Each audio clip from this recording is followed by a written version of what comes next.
Jadi begini langsung, kemungkinan ada juga setelah funding itu dituangkan dalam suatu bentuk putusan, itu salah satu pihak itu prestasi. Nah, jadi agar putusan tersebut tidak ilusoir, apakah dimungkinkan di dalam akta funding tersebut atau putusan tersebut mencantumkan amar-amar yang bentuknya kondemnatur? Ya, terima kasih. Secara asas bahwa ketika majelis hakim menerima adanya permintaan agar supaya kesepakatan tersebut dituangkan dalam bentuk putusan atau akta pandadi, secara asas sebenarnya bahwa majelis ini adalah tidak boleh keluar dari apa-apa yang telah disepakati pada asasnya, gitu kan? Akan tetapi khusus di dalam persoalan hadonah ini dan juga dituangkan dalam salah satu pasal dari Perma 1 2016 tersebut, maka di mana majelis hakim ini adalah perlu mengklarifikasi di hadapan persidangan terkait dengan kesepakatan mereka berdua tersebut. Tentu di dalam mengklarifikasi tersebut, ya pertama adalah terkait kepada persoalan-persoalan yang disepakati oleh mereka berdua. Ketika ternyata menurut pandangan majelis itu perlu adanya perubahan-perubahan setelah dilakukan klarifikasi dengan satu tujuan itu tadi, agar supaya akta pandading ini adalah bisa dilaksanakan. Walaupun memang di dalam hukum acara ketika akta pandading nonsen sudah tidak bisa lagi untuk dimintakan upaya hukum apa dan lain sebagainya, kecuali satu, yaitu adalah dilaksanakan. Tapi persoalan sebagaimana tadi digambarkan, bagaimana kalau toh ternyata ya salah satu pihak ini adalah prestasi, tidak melaksanakan terhadap apa-apa yang sudah dituangkan di dalam kesepakatannya tersebut. Maka disinilah artinya dengan tujuan agar supaya semuanya itu enak dan baik kedua belah pihak, maka majelis ini adalah boleh memasukkan berbagai-bagai persoalan yang sekitar agar supaya putusan tersebut dapat dilaksanakan. Bahkan artinya di dalam penambahan tersebut boleh jadi menuangkan sanksi-sanksi seperti tadi. Seperti misalkan khususnya di dalam perkara hadonah, syukur-syukur kalau dalam kesepakatan tersebut sudah adanya misalkan tentang akses. Akses bagi siapapun itu yang tidak menguasai anak agar supaya tetap bisa memberikan akses, tapi tetap diberikan akses, tapi ternyata si pemegang tidak, maka ada sanksinya Pak. Antara lain bahwa itu bisa dijadikan sebagai alasan hukum untuk membatalkan penetapan tersebut. Juga mungkin terkait dengan tentang kelaikan persyaratan-persyaratan, walaupun tentu tidak secara terperinci yang jelas dan yang pasti bahwa ketika siapapun itu, apakah itu bapaknya atau ibunya, yang jelas dan yang pasti ketika dia sebagai pemegang hadonah, inti poin besarnya adalah harus bisa memberikan contoh tauladan kepada anak-anak. Ketika ternyata itu ternyata tidak demikian, maka boleh jadi itu dilengkapi di dalam kesepakatan tersebut dengan masukan-masukan dari majelis, sehingga ketika majelis tersebut menjatuhkan penetapan tersebut, artinya sudah tidak ada lagi pintu-pintu yang merupakan kekurangan. Artinya ketika memang toh ternyata pada faktanya di lapangan dia tidak melaksanakan itu, ya sudah. Artinya menjawab kepada yang tadi, ketika mereka prestasi tentu adalah ada jalan lain. Itu tadi mengenai mediasi. Sekarang seandainya mediasi tidak berhasil, berarti proses legislatif dapat dilanjutkan. Nah, Bagaimana dengan hal tersebut, Ya. Bang Asud?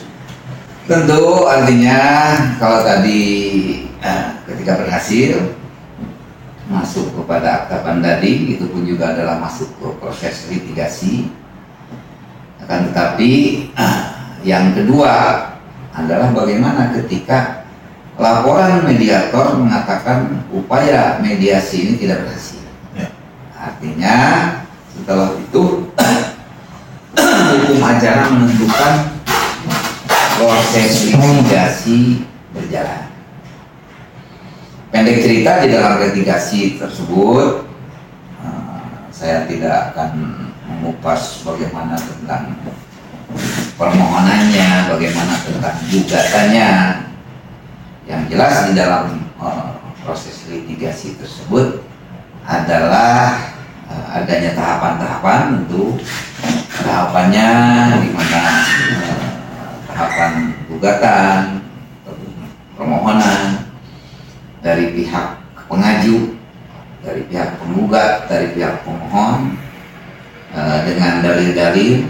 Begitupun juga tentu tahapannya ada tahapan menjawab, dan setelah ada tahapan jawab, maka tadi dalam istilah di pengadilan itu ada yang namanya replik dan juga adanya duplik. Di mana replik itu adalah jawaban atas jawaban yang disampaikan oleh penggugat atau pemohon. Begitupun duplik juga adalah jawaban atas replik yang disampaikan dari pihak tergugat. Nah, setelah sampai kepada satu tahapan jawab menjawab seperti itu, artinya hakim sudah tahu dalil-dalil yang disampaikan baik oleh pihak penggugat, begitupun juga dalil-dalil jawaban yang sudah disampaikan kepada disampaikan oleh pihak tergugat. Tentu ketika terkait dengan dalil-dalil itu tadi, maka itu adalah sudah menjadi sebuah aturan, menjadi sebuah kaidah. Ketika dalil-dalil tersebut diakui oleh pihak lawannya, maka pengakuan itu adalah merupakan satu alat bukti di dalam hukum perdata. Tapi sebaliknya, ketika ternyata dalil siapapun itu, apakah dalil penggugat, dalil tergugat, ternyata dibantah, maka yang membantah dan juga yang dibantah tentu mereka harus membuktikan dalil-dalil tersebut disampaikan kepada majelis hakim, yang nanti majelis hakim akan menilai dalil mana yang tepat sesuai dengan bukti-bukti, apakah dalil penggugat dan dalil pihak tergugat. Namun demikian, tentu ketika terkait dengan persoalan hadana, persoalan anak, ini mungkin boleh jadi saya memberikan saran masukan kepada kawan-kawan hakim, di mana bahwa persoalan anak ini adalah menyangkut persoalan hati, menyangkut persoalan nyawa, sehingga boleh jadi satu, ketika persoalan anak walaupun sudah ada putusan hakim dan sesuai dengan aturan, ketika sebuah putusan atau sebuah penetapan tentu harus bisa dilaksanakan atau eksekusi kalau memang tidak dilaksanakan secara sukarela. persoalan eksekusi menyangkut masalah anak ini adalah bukan persoalan yang gampang. Artinya adalah menyangkut hati dan menyangkut nyawa anak itu sendiri. Artinya tentu sangat berbeda ketika eksekusi berkaitan dengan masalah kebendaan, walaupun sama prinsipnya bila perlu adalah memakai bantuan aparat negara. Namun demikian ya itu tadi, ya untuk itu ya hakim ini harus apa namanya, harus korek bila perlu, di mana putusan tersebut adalah sudah sesuai dengan fakta yang ada, rasa keadilan, kepastian, dan tentunya juga adalah tidak perlu eksekusi sehingga mulus ya semuanya. Oleh karenanya di kita tambahkan siapapun itu hakim yang menangani berkas adonan harus tahu satu, siapa sekarang ini yang meminta, apakah pihak ibunya atau pihak bapaknya.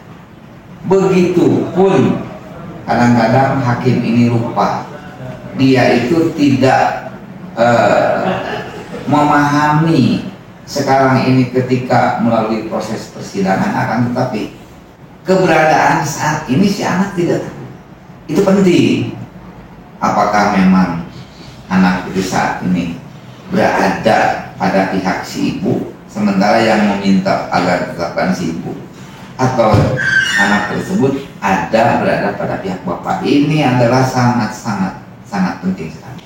Berdasarkan hal tersebut, apakah dimungkinkan dalam perkara adonan ini adanya desain atau pemeriksaan setempat?